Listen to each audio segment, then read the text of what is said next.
Hello, আসসালামু আলাইকুম everyone. আশা করি সবাই ভালো আছেন। আজকে আমি আপনার সাথে একটা রেসিপি শেয়ার করব।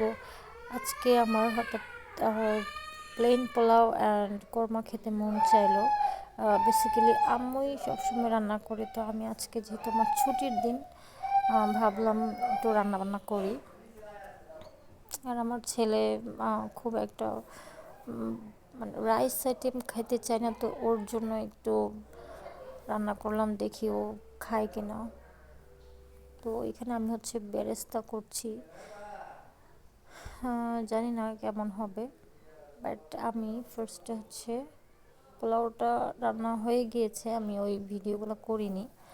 তো হঠাৎ মনে পড়লো যে ভিডিও করে নিই, একটা মেমোরি থেকে যাবে। আর আমার আমার শ্বশুরবাড়ির লোকজন, মানে ওনারা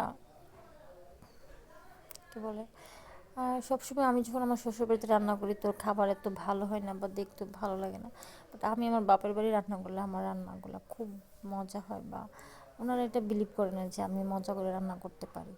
তো যাই হোক, যাই হোক, শ্বশুরবাড়িতে যতই রান্না করো না কেন, শ্বশুরবাড়িতে সবসময় ছোটো পিসটাই বউদের কপালে পড়ে। এটা একটা চরম সত্যি কথা। মানে সবাই খাওয়া দাওয়ার পর, বাট আমার শ্বশুরবাড়িতে আমার আমার শাশুড়ি আমাকে সবচেয়ে বড় পিসটাই আমাকে দেয়। যদিও আমার জামাই দিতে চায় না, বাট আমার শাশুড়ি আমাকে অনেক আদর করে।